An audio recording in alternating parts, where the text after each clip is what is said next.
commencerai cette première vidéo par un sujet qui est très présent, je dirais, dans l'Église occidentale. C'est la doctrine du calvinisme. Donc c'est un sujet que je vais développer, je pense, en plusieurs vidéos, parce que j'ai à cœur de faire un format qui ne dépasse pas 20 minutes, mais qui tourne autour des 20 minutes afin que ce soit euh, facilement digérable, qu'on puisse rester concentré aussi sur ce qui est partagé. Donc j'essaierai de faire un format de 20 minutes pour toutes mes vidéos. Et j'aimerais commencer par ce sujet du calvinisme parce que c'est une doctrine qui selon moi n'est pas du tout biblique. Euh, et j'aimerais pouvoir la remettre un petit peu au goût du jour en m'appuyant surtout sur Israël. Donc, tout d'abord, cette doctrine, elle s'appuie sur certaines paroles de Paul qui, comme dans les Éphésiens, qui dit, voilà, nous qui sommes élus du Seigneur avant la fondation du monde.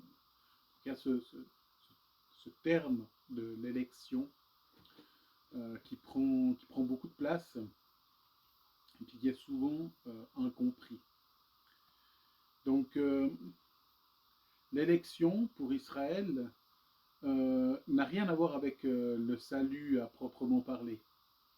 L'élection pour le peuple d'Israël, elle a toujours trait au service. Donc on est élu pour un service, tout comme on pourrait élire le maire d'une ville ou on pourrait élire un président. L'élection de ce président ou du maire de cette ville n'aura pas d'influence sur son salut, n'aura pas d'influence sur son âme, mais il est mis en place pour un service bien particulier, diriger un pays, diriger une ville, et puis amener ses habitants à être en paix, de marcher conformément à la loi. L'élection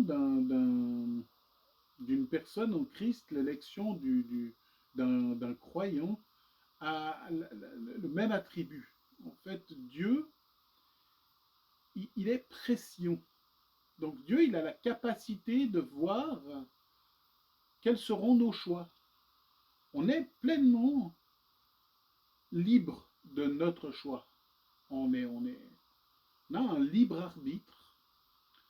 Je dirais quand même à une certaine mesure, on a un libre arbitre qui nous permet de choisir l'appel que Dieu nous fait. C'est pour cela que dans Deutéronome 30, il est dit, voilà, j'ai mis devant toi le chemin de la mort et le chemin de la vie. Choisis la vie. Donc il y a un choix qui nous est proposé et c'est à nous de répondre à ce choix. Mais le Seigneur, il est prescient. Donc dans sa prescience, il connaît la réponse que nous allons donner pour ce choix. Même si nous en sommes totalement libres, lui, il la connaît. Puis comme il connaît la réponse à cette question, il va pouvoir nous préparer à une tâche bien précise pour son royaume, pour son plan rédempteur. Et c'est pas parce que Dieu y voit à l'avance qu'en fait, il a déjà tout défini pour nous. Dans son amour, il nous rend participants de ce plan divin. C'est pour ça que dans la parabole des noces de l'agneau, on voit bien que ces invités, ils ne sont pas forcés à entrer, ils ne sont pas forcés à rester dehors, mais il y a un choix qu'ils l'auraient fait. Voilà, je vous invite, vous avez été invités aux noces, venez, maintenant les noces sont prêtes, venez.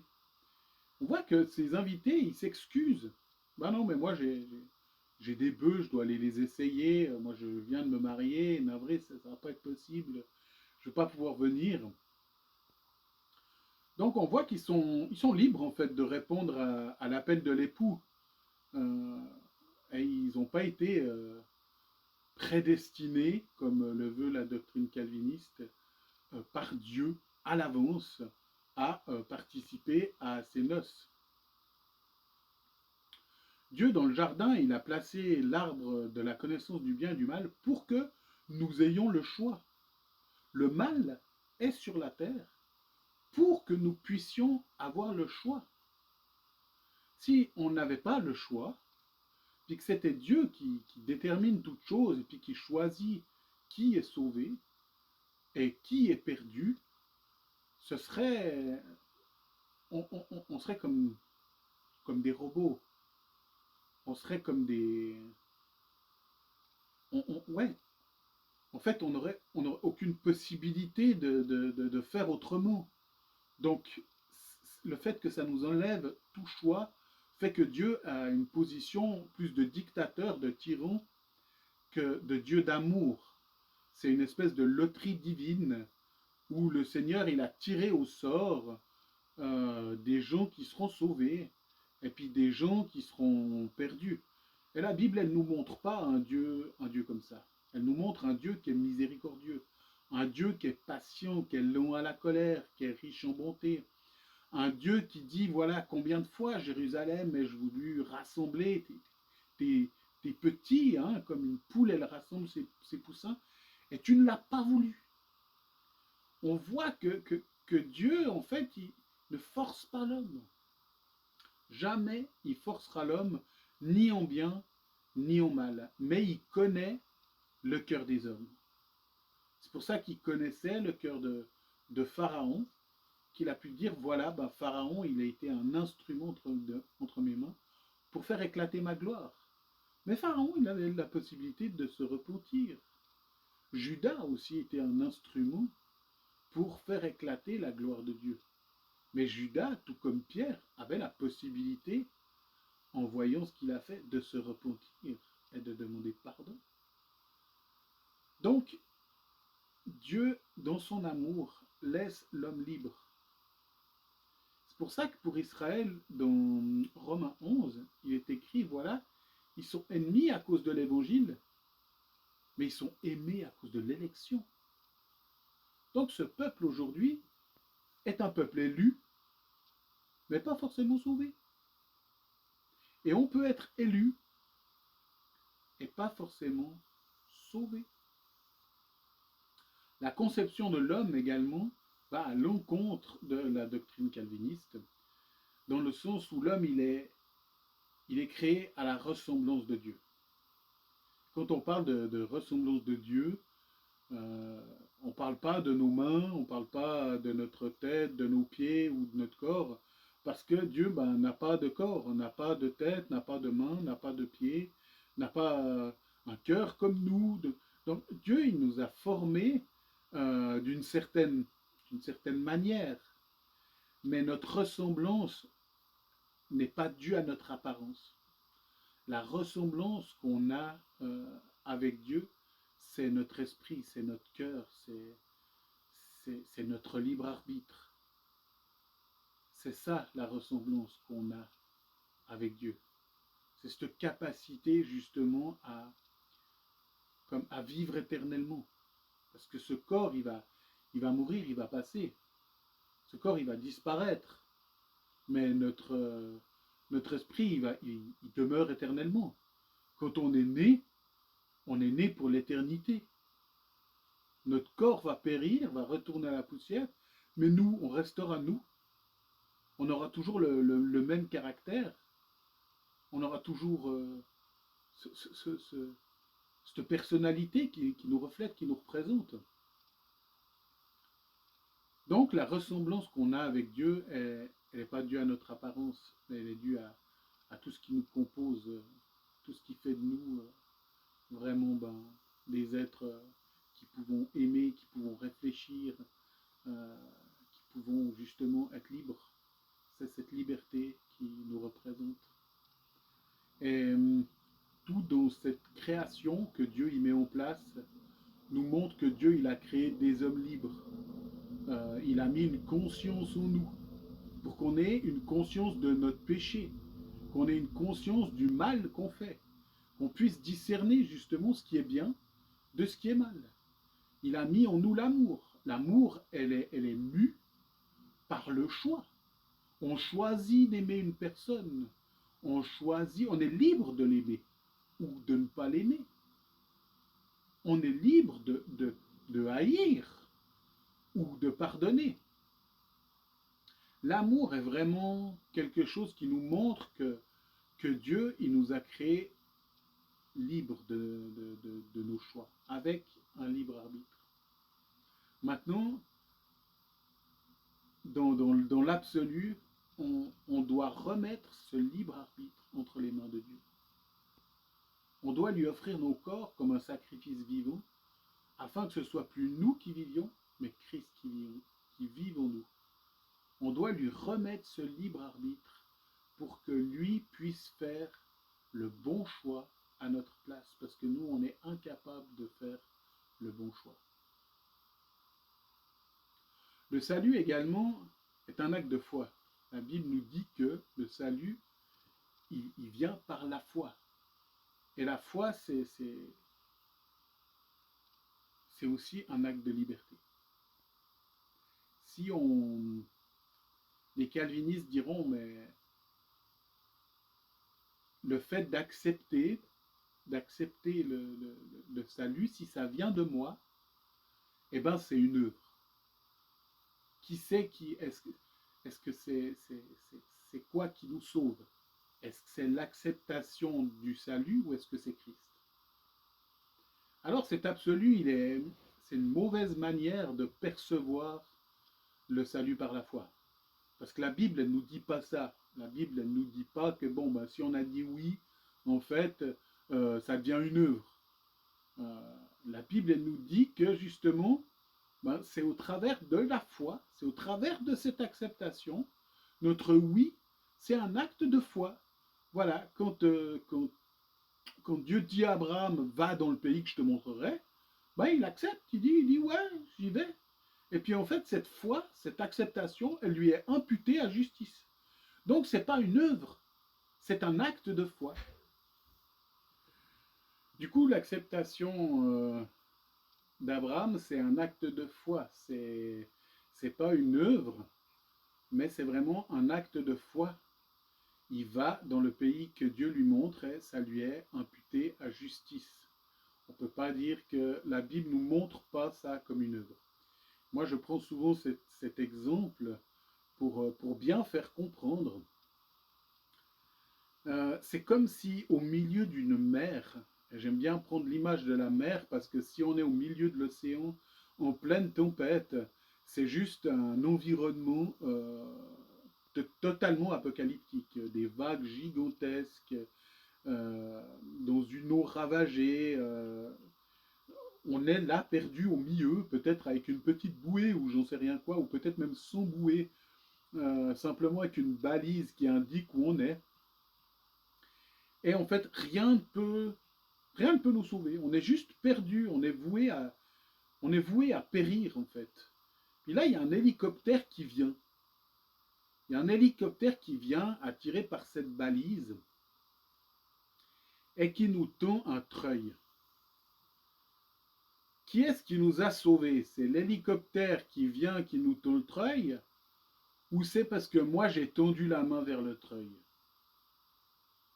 Toute personne décente et humble sera d'accord par le fait que c'est l'hélicoptère qui me sauve. Et puis c'est pas, on ne pourra pas dire heureusement que j'ai tendu la main vers le treuil pour me sauver moi-même. Donc ce serait de la folie que de développer un argument pareil. Là, c'est la même chose avec Jésus. Jésus, en fait, c'est lui qui nous sauve, pleinement, entièrement. L'homme, il ne peut pas se sauver. Mais Jésus, en fait, il nous tend le treuil. Et c'est à nous d'accepter par la foi que ce treuil va nous sauver. Et c'est pas parce qu'on tend la main vers le treuil qu'il y a une œuvre quelconque qui va faire que j'aurais pu me sauver moi-même. Donc, cette manière de voir calviniste, elle est vraiment erronée. Elle ne reflète pas du tout ce que la Bible met en avant quand elle parle du salut par la foi. Paul y développe le salut par la foi. C'est important de comprendre également, donc hormis la création à la ressemblance de Dieu, hormis justement ce que entend Israël par le principe d'élection, et puis hormis peut-être notre justement cette conscience qui fait partie de la création, cet acte de foi qu'on fait lors de notre salut, il faut aussi comprendre qui était Paul. C'est important pour comprendre l'erreur que font les calvinistes en s'appuyant sur Paul pour, euh, pour dire voilà ce qu'il a voulu dire, parce que, à mon avis, c'est une herméneutique déplacée, c'est une herméneutique vraiment déplacée que de vouloir faire dire à Paul ce qu'il ne dit pas. Euh, Plus que de s'appuyer sur l'herméneutique, je pense qu'il est sage d'aller plutôt chercher dans l'exégèse. Puis de regarder que Paul, en fait, c'était qui? Qu'est-ce qu'il voulait dire? Lors de mon travail missionnaire au Cameroun, j'ai vu un petit garçon qui tenait un autre par son habit. Et donc, c'est un petit Camerounais qui tenait un petit Français par son habit. Et puis, le Français, il disait arrête, arrête.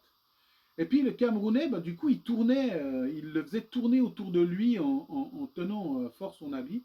Puis le Français disait mais arrête, mais arrête. Et puis le Camerounais, il continue à tourner encore plus vite ce petit garçon autour de lui, jusqu'à ce qu'il y ait des pleurs, des cris. Et puis quand on arrive, on demande mais qu'est-ce qui se passe? Donc le Français dit mais moi je lui dis mais arrête.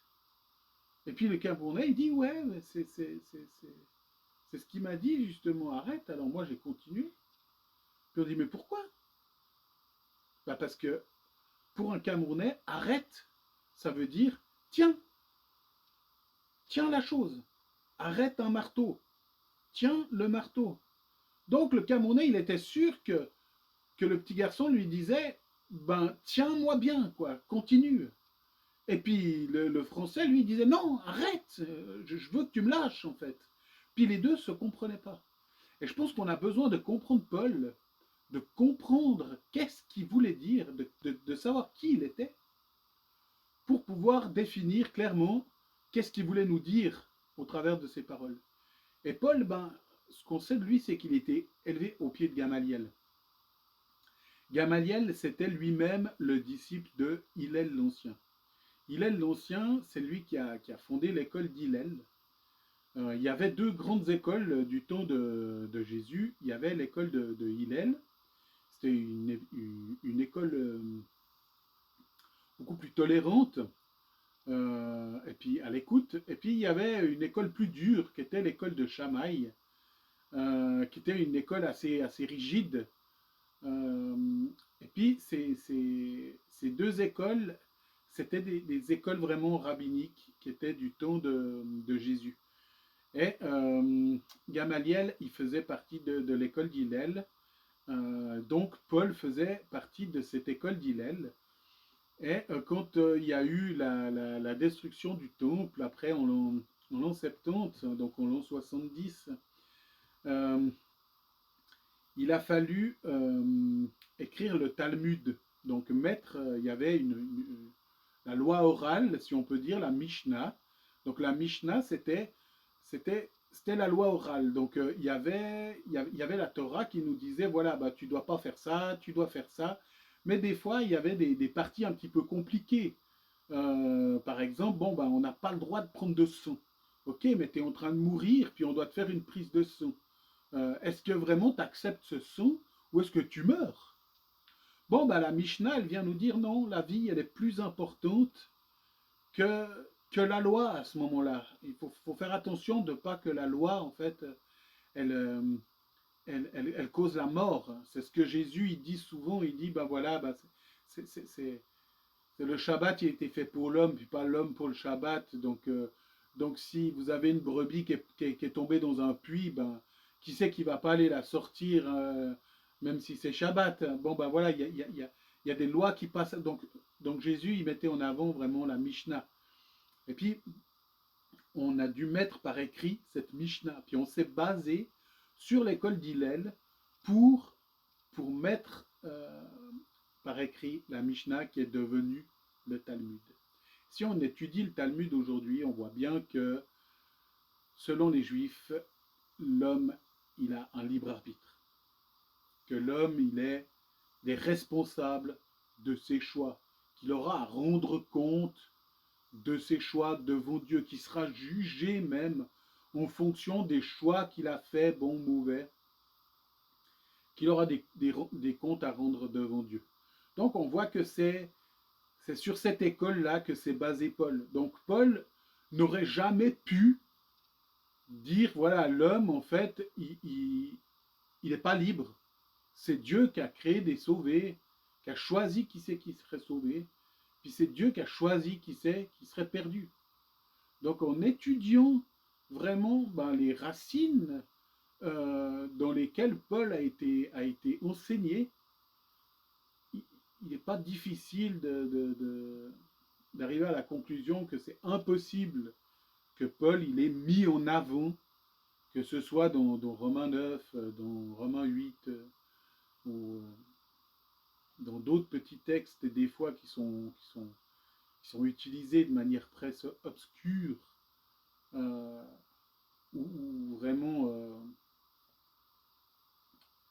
comment dire, pas traduit, mais tourné de manière bizarre pour montrer que non, mais en fait c'est Dieu qui choisit toute chose. Non, c'est pas possible, parce que Paul, il n'avait pas cette vision. Donc aujourd'hui, on peut être, entre guillemets, dans le déni, hein, et puis se dire non, non, mais Paul, il a fait ça, mais toute personne saine d'esprit qui étudie un petit peu qui était Paul, qui étudie un peu le Talmud, qui étudie le Guide des égarés de Maïmonide, qui, qui, qui cherche vraiment qu'est-ce que la Mishnah elle voulait dire, qui étudie la Gemara et puis la pensée des sages d'Israël, c'est impossible qu'elle arrive à la conclusion euh, que Dieu, en fait, il a mis en avant une doctrine calviniste. C'est impossible. L'homme, il a clairement un libre arbitre. Il sera jugé en fonction de ce libre arbitre, parce que ce libre arbitre représente vraiment une partie de Dieu. Donc voilà pour cette première partie sur le calvinisme, pardon. Et je vous invite une fois de plus à me dire en commentaire les choses qui vous ont plu, les choses qui vous ont peut-être dérangé, de me faire les remarques nécessaires. Moi, je suis ouvert à tout. Vous voyez, cette chaîne, elle s'appelle Chercheur de vérité, parce que je veux m'appuyer sur la vérité, et pas sur mon avis ou ce que je pense de la situation, mais ce que j'estime être la vérité. Donc que vous puissiez mettre un like, que vous puissiez vous abonner, relayer ces vidéos, et que vous puissiez me dire en commentaire ce que vous pensez, ou si vous avez des questions même par rapport à ce que j'ai dit, je me ferai un plaisir d'y répondre. Voilà, que le Seigneur vous bénisse.